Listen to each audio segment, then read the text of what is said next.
Erika Reinal es especialista en Derecho Corporativo, Compliance, Propiedad Intelectual y Contratos. En el ámbito laboral inició su carrera en Brian González Vargas y González Vaz. Posteriormente trabajó como abogada en la dirección jurídica de General Motors y subsidiarias dentro del área corporativa, atendiendo asuntos con la escisión entre General Motors Corp y Delphi Corp. Se desempeñó como abogada en la dirección jurídica de Celanesa Mexicana dentro del área corporativa, atendiendo asuntos corporativos y de propiedad intelectual para posteriormente integrarse a la práctica privada como socia de despachos, llegando a lo que hoy es SAC González Benavides. Es asesor pro bono para la Fundación Ojos que Sienten y para el Museo Memoria y Tolerancia, así como miembro colectivo de Mujeres para apoyar a Mujeres 50+1. Participó como catedrática de Propiedad Intelectual para la Universidad Anáhuac del Norte y Derecho del Deporte para la Universidad Nacional Autónoma de México. Es egresada de la Universidad Anáhuac del Norte, realizó un posgrado en Derecho Mercantil en la Escuela Libre de Derecho y ha cursado diversos diplomados, talleres y cursos en varias áreas del derecho privado. Fue reconocida por la revista de los mejores abogados en México 2020 como una de las abogadas líderes en México por la International Who's Who of Professional en los años 2013 y 2012, así como la revista Lawyers Monthly en la edición Leading Lawyers 50 México en el 2011. Tenemos hoy como invitada a Erika. Erika, muchas gracias por estar con nosotros. Estamos haciendo esta serie de entrevistas, como tú sabes, en medio de la pandemia y siempre es interesante tener el punto de vista de profesionales como tú. Y si gustas, para entrar en materia, déjame hacerte una de las primeras preguntas que me gusta mucho empezar con esta, para que la gente que nos haga el favor de vernos sepa quién es Erika Reinal. Entonces, la pregunta es, ¿quién es Erika Reinal y qué la hace única a Erika profesionalmente? Pues, ¿quién es Erika Reinal, hijo? Qué complejo, pero soy de Ciudad Juárez, Chihuahua. Me vine a estudiar la carrera aquí a México, ya me quedé aquí. Feliz, ya creo que soy más de acá que de allá. Y me encanta, me apasiona mi carrera. Siempre quise ser abogada. Y pues, ¿qué me hace única? Trato de dar un servicio muy especializado y estar al día en las materias que ejerzo. Entonces, yo creo que lo básico es la atención al cliente. Y el profesionalismo y entregar todo en lo que estás haciendo.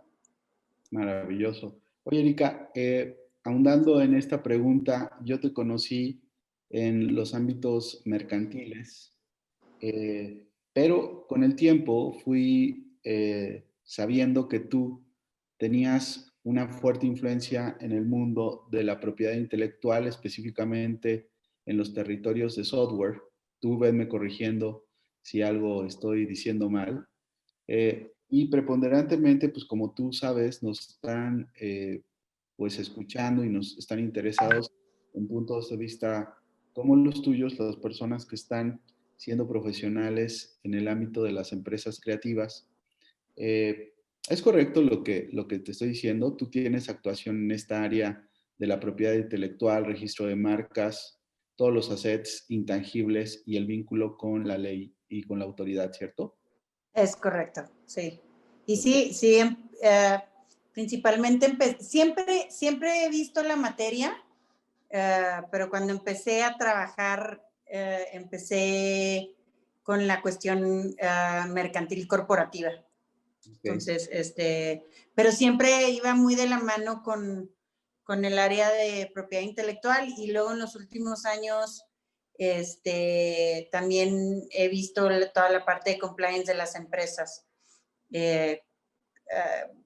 con todas las reformas de las leyes que va muy de la mano con la parte corporativa, para que una empresa esté al día en el cumplimiento de sus obligaciones, desde los avisos de privacidad hasta otro tipo de avisos o cuestiones que tenga que tener alguna empresa en particular por el ámbito al que se dedica.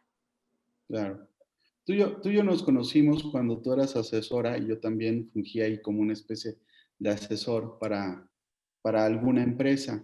En ese tiempo, ¿tú qué papel jugabas? ¿Estabas haciendo más temas pues legales, de contratos, o estabas haciendo compliance, o estabas haciendo registro de marcas?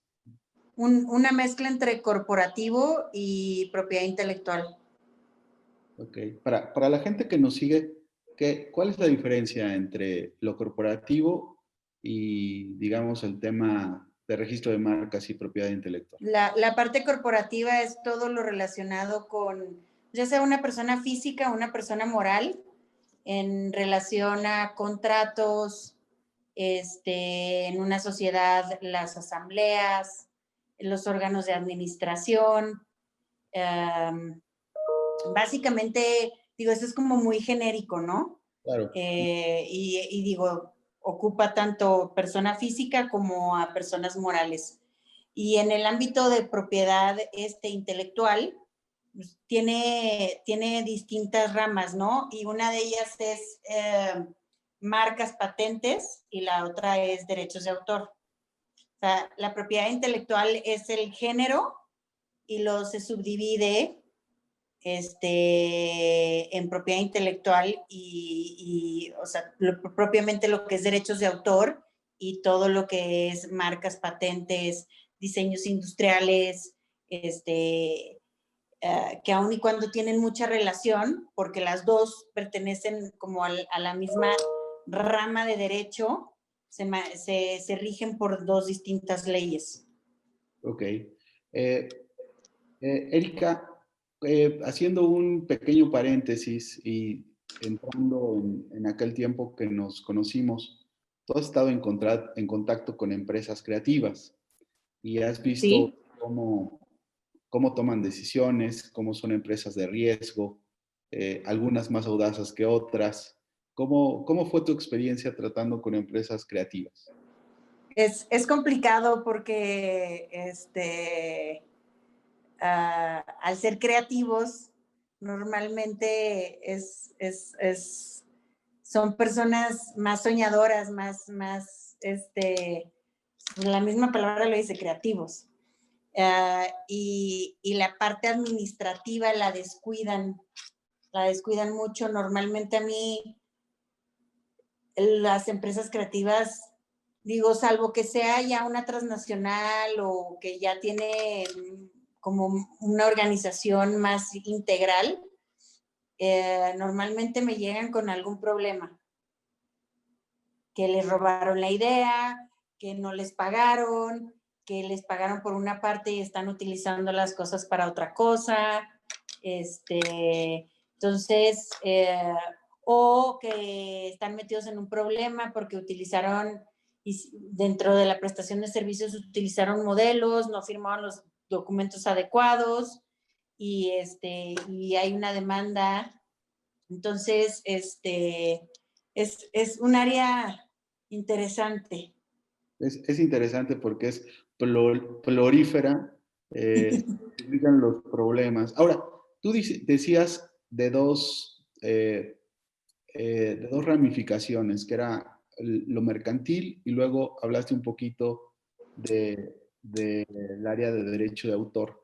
Pero en aquel momento me parece que también estuviste haciendo cosas de una tercera área, y lo digo porque la gente que nos está escuchando a lo mejor no sabe que hay muchas leyes, ¿no? Entonces confunde la mercantil con la de derecho de autor y luego viene el área fiscal. Es correcto, tú también estuviste asesorando En la parte fiscal trabajo muy de la mano con fiscalistas. Entiendo la materia, mas nunca ha sido mi especialidad.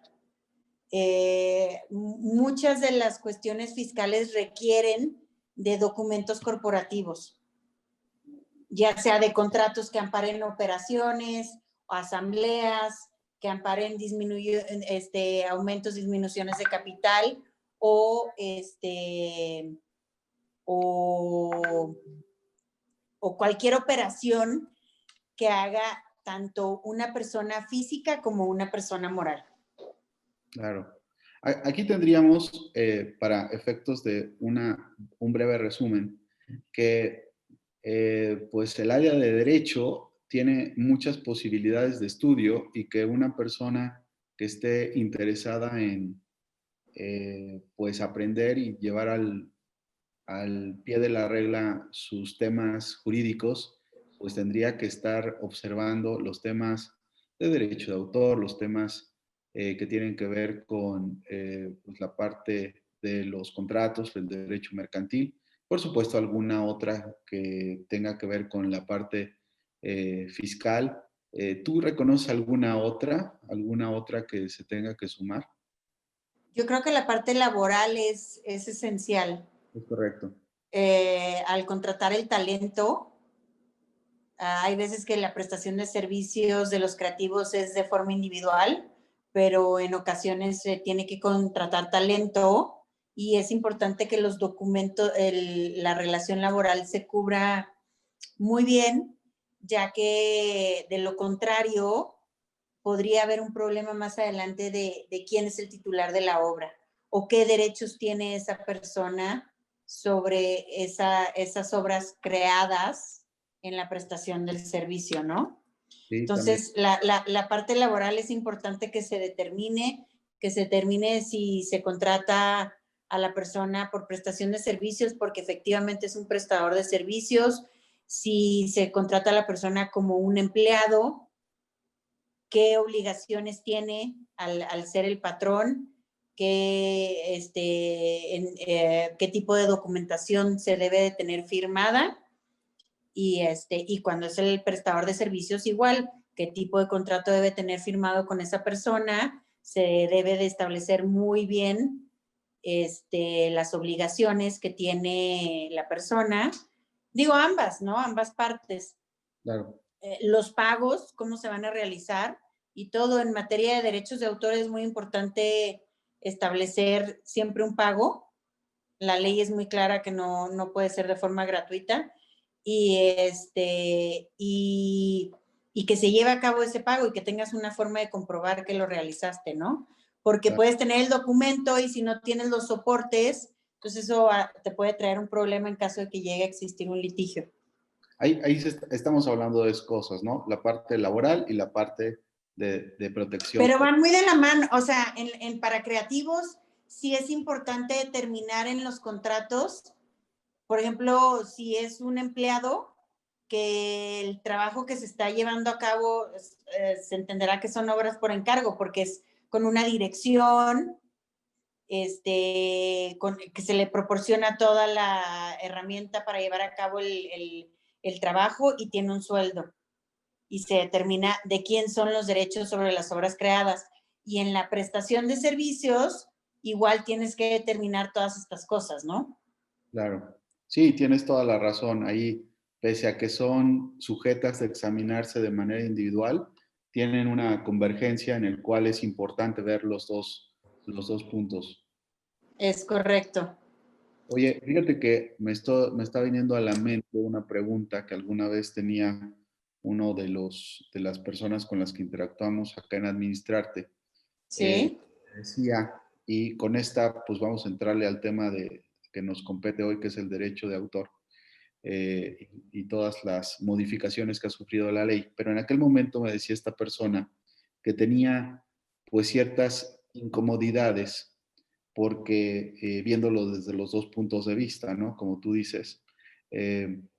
Por un lado, la persona que está vinculable a ser el dueño del despacho decía que se estaba sintiendo incómodo porque los chavos que trabajaban para él estaban teniendo la necesidad de comunicar todo el trabajo que estaba desempeñando el despacho o el estudio y publicarlo en las redes sociales, en sus redes sociales personales. Y se mostraba un poco, pues, digamos, no sabiendo qué hacer. Ujú. Y por otro lado, entiendo que los chavos que están necesitando, pues, comunicar las cosas en las redes sociales, pues tengan esta, eh, pues, curiosidad por estar posteando su trabajo en sus propias redes sociales. ¿Cómo ves este caso? Sería interesante. Es importante también en los contratos que se celebren con los creativos que se establezcan las cláusulas de confidencialidad para que no existan malinterpretaciones.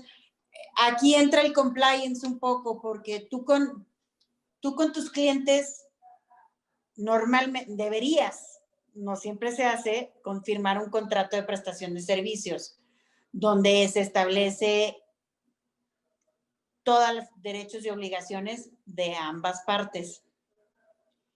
Y ahí establecer las cláusulas de confidencialidad, qué se puede y qué no se puede hacer. Esto a su vez debe de bajar a tus empleados, a tus creativos, a la gente que tienes tú en la empresa, que tengan que hacer exactamente lo mismo. Es decir, cliente con proveedor y luego... Cliente con proveedor y luego el proveedor con sus empleados debe de cumplir con los mismos requisitos. Ahorita y pues está muy de moda la palabra compliance, entonces tú estás cumpliendo con lo que te obligaste con tu cliente y ahora tus empleados tendrán que cumplir, los tendrás que obligar a lo mismo que tú estás obligado, Claro. para que en un momento dado tú puedas irte en contra de la persona que realmente está causando el daño. Evidentemente, tú eres el responsable ante el cliente, pero si tú no tienes nada firmado con tus empleados, pues no, ahí te quedaste y tú vas a tener que dar la cara y ser el responsable. Es correcto. Y si tienes algún documento firmado que te cubra, entonces tú podrás repercutir el daño causado a la persona que realmente lo esté haciendo. Lo está haciendo.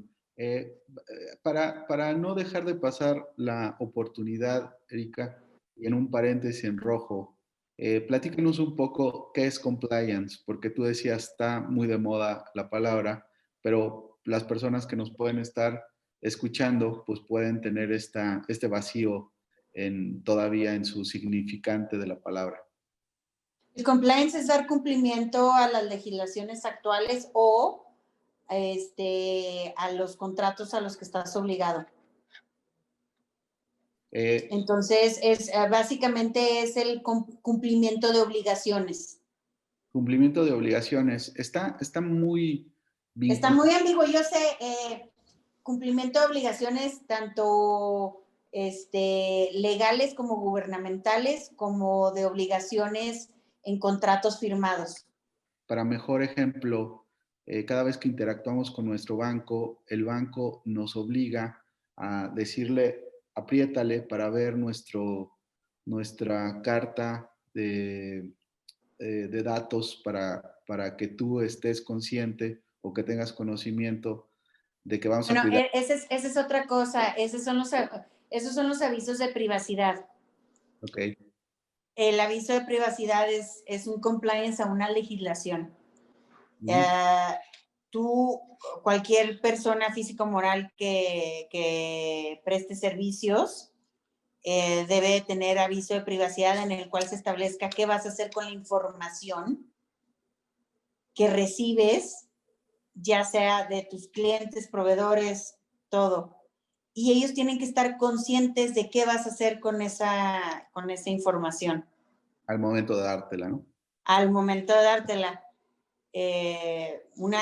Por ponerte un ejemplo, no, pues es que vendemos tu información a una base de datos. Claro.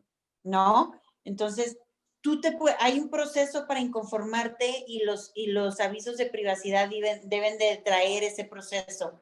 Y así seas una empresa grande que posiblemente tu proceso sea un poco más complejo y más, debes de tener esto, y así seas una persona, debes de tener esto y debes de dar cumplimiento al mismo, ¿no? O sea, los usuarios o los clientes tienen ciertos derechos.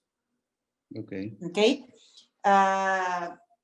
si esta empresa creativa, si tienes una cámara en tus oficinas, tienes que informarle a la gente que llega a tu oficina que los estás videograbando y qué vas a hacer con esas grabaciones. Ese debe estar dentro del contenido de tus avisos de privacidad. Entonces, cuando tú entras a las páginas estas y te dicen, es más, inclusive hasta cuando hablas, para escuchar nuestro aviso de privacidad, por favor, presione 2. Digo, nadie lo lee, pero tienes que tener, Claro. lo tienes que tener. Claro, es importante. Oye, Erika, vamos a entrar en materia porque se nos pasa el tiempo, como tú viste. Sí. Es que hay muchísimo de dónde. Claro, en nada son 25 minutos, pero vamos a sumergirnos a esto que nos tiene hoy aquí, y es con respecto a la ley de derecho de autor. A grandes Sí. rasgos, Erika, ¿cuándo surge y para qué surge la ley de derecho de autor? Mira, ¿quieres que nos remontemos a la historia o a lo actual? No, un poco como chisme, un poco Un como... poco como chisme, mira, en un principio la Ley Federal de Derechos de Autor estaba dentro del Código Civil. Ok, Ahí alrededor de los 40 se crea la ley para regular la materia. Y la idea era, o para lo que se creó, fue para la protección de los derechos intelectuales de las personas. es decir, cuando dices el Código Civil, era como cuando yo ofendo a una persona en la calle, ¿no? Que piden a la delegación, pero es una pena civil. No, no, no, no. O sea, la protección que existía al intelecto, ¿Ok? a las creaciones de intelecto, se encontraba en el Código Civil, era un apartado del Código Civil, se regía No por el había una Código ley Civil. concreta de... Ajá, no existía una ley en lo particular. Alrededor de los 40 y tantos se crea la primera ley y conforme han pasado los años ha ido modificándose. Tenía muchos años sin cambios y este año, el 2 de julio, se publicaron en el Diario Oficial las reformas a la ley para dar cumplimiento con el TECMEC. O sea, tenía cerca de 60 años que no se actualizaba. Hubo unas reformas en los 80s. En los 80s. En los 80s hubo una reforma, pero hacía mucho que no se actualizaba. De los 80s al 2020, de cualquier manera, son 40 años. No, claro, claro, por supuesto. Oye, cuéntanos qué es lo que pasa, qué es lo que tú ves en esta nueva forma de entender la ley con estos cambios. Mira, fueron unos cambios un poco forzados, te digo, por el TECMEC, para hacer extensivos la protección de lo autorial a las redes sociales, a los medios de comunicación digitales. Claro que hubo todo pues un relajo, ¿no? Porque la gente que está viviendo ahorita de la información en las plataformas, pues ellos se sentían muy cómodos o nos sentíamos muy cómodos a utilizar pues muchos assets intangibles ahí y de repente viene el cambio. Es correcto. O sea, básicamente lo que hacen es implementar una medida de protección para los derechos de autor a través de la cual faculta a los proveedores de Internet para retirar cualquier tipo de contenido digital alojado en cualquier sistema a solicitud de quien considere que le están siendo violados sus derechos de autor. ¿Quién en este caso serían los proveedores de Internet? ¿Telmex? Puede ser Telmex, inclusive Facebook, o sea, Google. las redes sociales. Ok, entonces ellos son los que están sujetos a llevar a cabo pues esta limpieza, por así decirlo. Exactamente. Y de hecho, la ley lo que contempla hoy en día es que no requieres de una resolución judicial para que se haga. Ok, entonces O sea, ellos pueden... simplemente, en estricto sentido, tú deberías de dar aviso a los proveedores y con eso ellos deberían de quitar el contenido en tanto se aclare, ¿no? Yo le puedo, si yo tengo, por ejemplo, tengo un libro, le hago la interacción con Google porque está libre en cualquier parte de Internet, en el cual yo estoy vinculándome a través de Google en alguna de sus plataformas. Vamos a hablar de Google Plus. Y entonces yo le digo a Google, yo me conformo con Google y le pido que lo baje. Él tiene la responsabilidad de bajarlo. Es correcto. Okay. Sin necesidad, como dices tú ahorita, sin necesidad de un De fallo. una resolución judicial. Ahora, la parte que siente que se han vulnerado sus derechos porque le quitaron el contenido y él piensa que tiene los derechos sobre esa obra, puede inconformarse. Ok. Pero tendrá que demostrar que es el titular de los derechos. Ok, entonces es una dinámica en la cual todo lo que antes estaba un poco más ligero, porque todos estuvimos viviendo un poco en este escenario donde el ecosistema digital era pues una posibilidad para tomar música, fotografías, incluso los memes, ¿no? Los memes que podíamos tomar para hacer contenido o subcontenido, pues si eran de alguna cadena de televisión importante, pues nosotros teníamos la posibilidad de decir, pues es que son libres porque son memes. Ahora ya no, porque a lo mejor los derechos ya son de Disney o los derechos ya son de alguna empresa que puede comprobar la titularidad de los derechos de autor.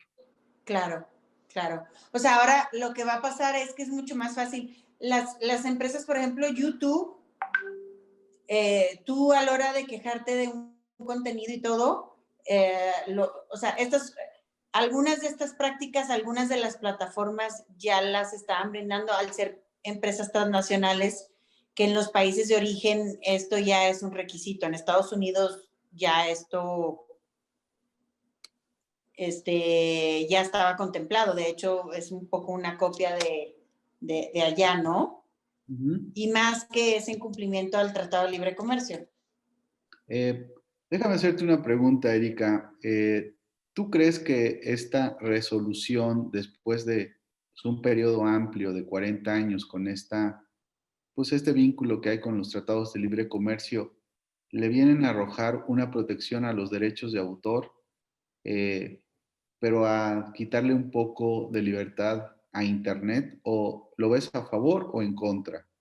Lo veo Eh, a favor. A mí se me hace que ya se habían tardado en hacer una reforma porque no estaba nada regulado al respecto, ¿no? Entonces, inclusive se reformó el Código Penal, o sea, para ciertas cosas, ya va a ser delito.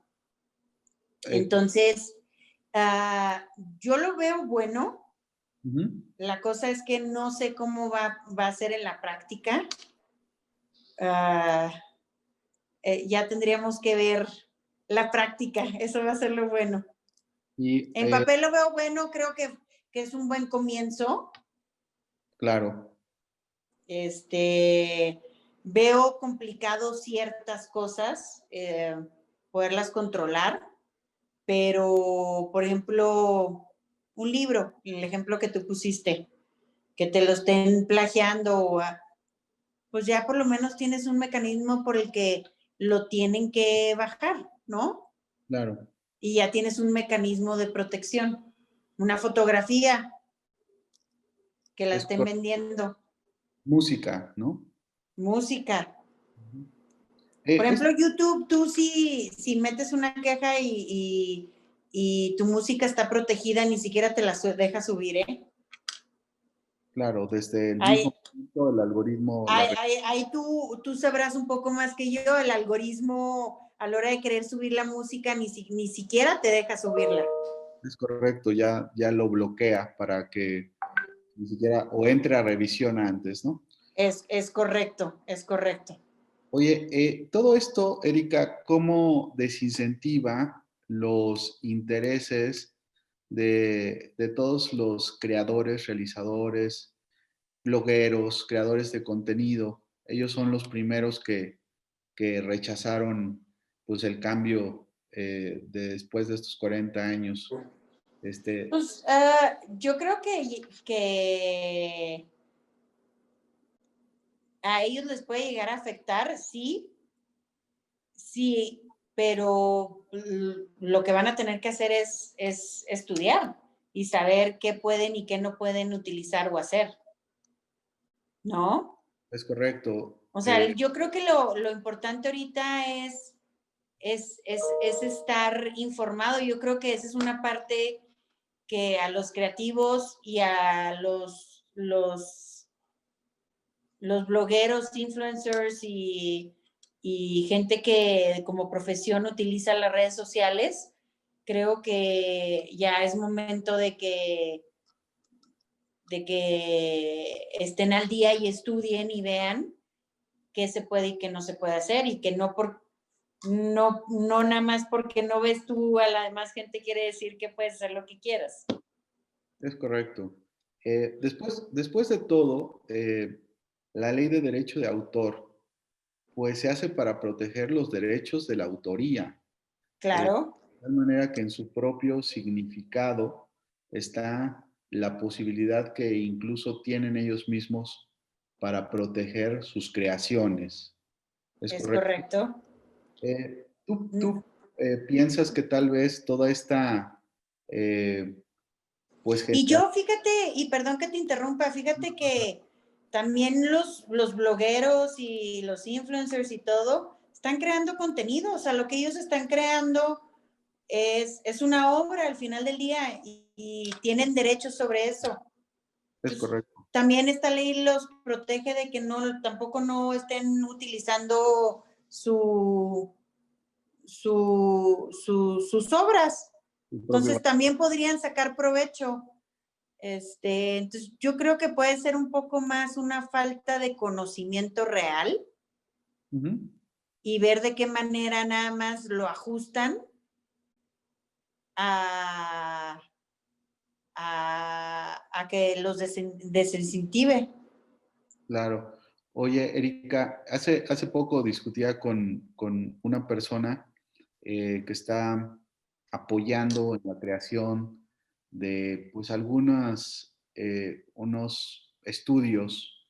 eh, Estos estudios van hacia la clase media baja y me decía que eh, pues en algunas de estas entrevistas de empatía que ellos estaban haciendo se encontraban en estas eh, pues comunidades que están pues dejadas de la mano de Dios, como Uh-huh. estamos muchas en México, que había muchas personas que él empezaba a reconocer, gente que estaba estudiando, bueno, niñas, niños que estaban estudiando en la secundaria, que pues que de grandes ellos le dejaban saber que querían ser blogueros, que querían ser youtubers.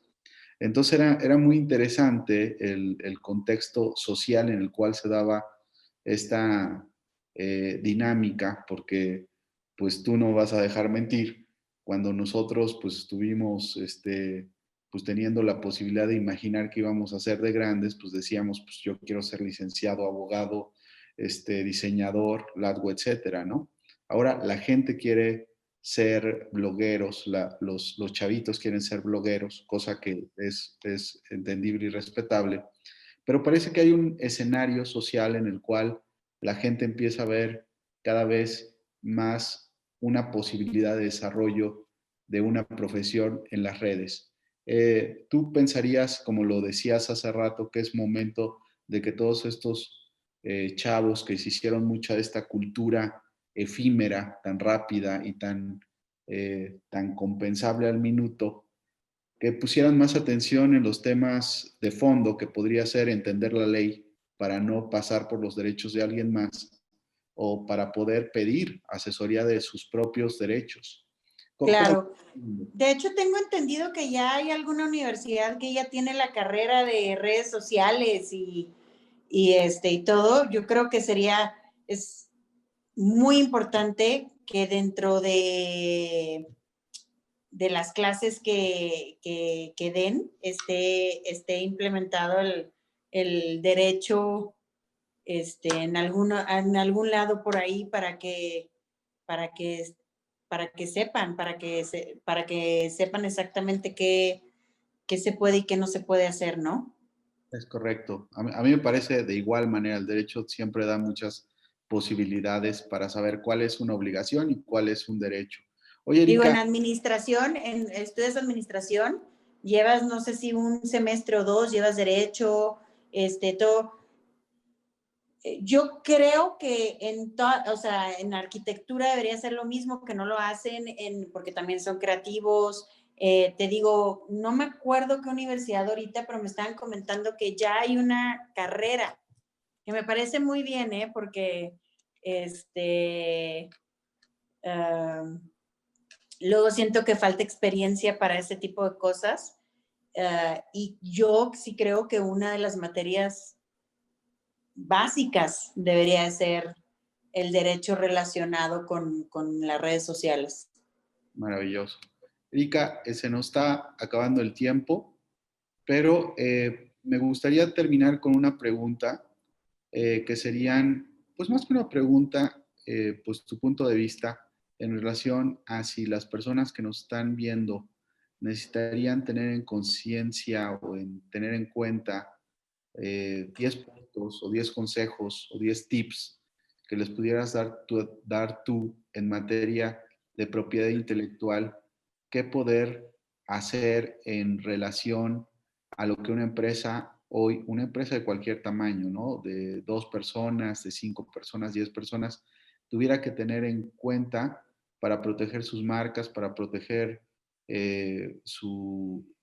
pues para tener pues un texto relacionado a lo que tú dices de la información o los datos que la gente les deje. ¿Cuáles son los 10 puntos que tendrían que saber los creativos, que como tú sabes no somos tan avesados en estos temas legales?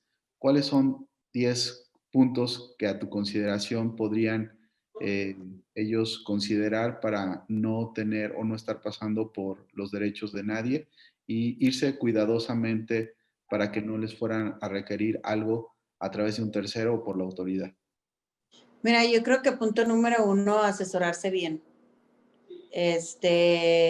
Asesorarse bien. Dos, contar con los contratos respectivos con sus clientes, con sus prestadores de servicios, incluyendo las cláusulas correspondientes. Revisar a qué tienen obligación, por ejemplo, sus avisos de privacidad, todo este tipo de cosas, ¿no? Sus documentos corporativos, todo, digo, para tener un enfoque global.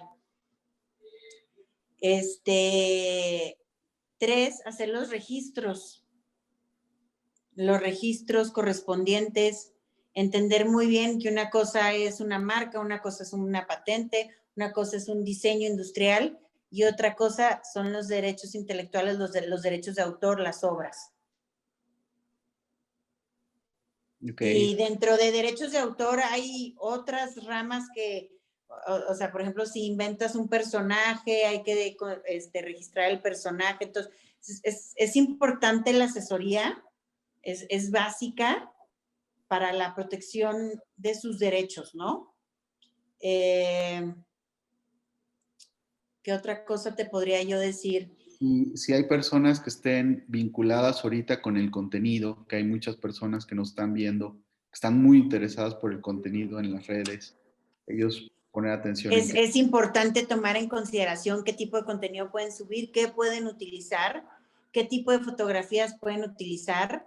Hay que revisar si la persona que les está proporcionando la documentación, fotografías, tiene los derechos de autor. No porque sea una foto mía, quiere decir que yo tengo los derechos sobre esa foto. Es correcto. ¿Ok?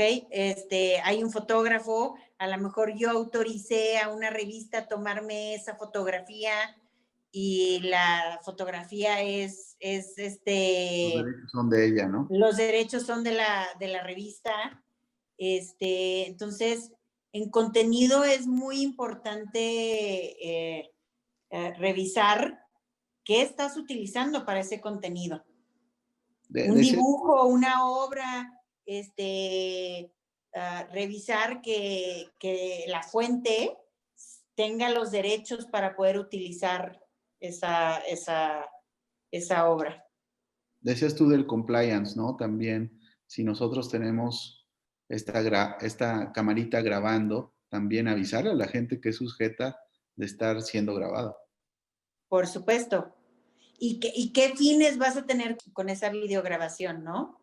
Oye, es para fines educacionales, es para fines, se va a distribuir, no, es nada más para fines de seguridad, para que después, o sea, ponle que en esta video conferencia,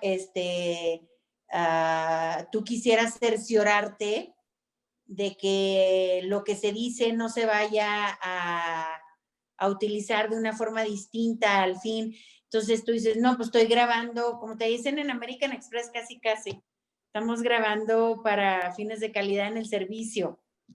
O sea, que la gente sepa para qué es la videograbación. Padrísimo, calidad en el servicio, me encanta. Y hay hay cierta información que se pudiese llegar a proporcionar, que es información sensible, entonces ahí necesitas la autorización expresa. Una firmita de que cuando te dan información como tipo de sangre, cuestiones médicas, religiosas, estados de cuenta, o sea, cosas así, necesitas la autorización, o sea, que tu documento esté firmado por la persona de autorizado. Maravilloso. Erika, muchas gracias por haber estado con nosotros. Espero que no sea la última vez que nos puedas acompañar porque es todo un mundo de información. No, y ahorita con tanto cambio va a haber mucho de qué platicar. Sí, por supuesto, solamente de los temas con respecto de la ley de derecho de autor, pero también con los temas que tú decías hace rato, temas laborales, que también es todo un campo, pues ya habrá otro pretexto para volvernos a ver. Cuando gustes, a mí me encanta que siempre en tus pláticas metes la parte legal, que es muy importante para las empresas que asesoras. Lo que pasa es que ahí al final, por no verlo, pues muchos se terminan pagando consecuencias que no deberían de ver. Es correcto, es correcto. Te digo que normalmente a mí me llegan ya problemados. Y más pues el territorio creativo tan afín a los riesgos. Erika, muchas gracias nuevamente. No, hombre, gracias a ti, qué gusto saludarte. Hasta la próxima. Gracias. Un abrazo.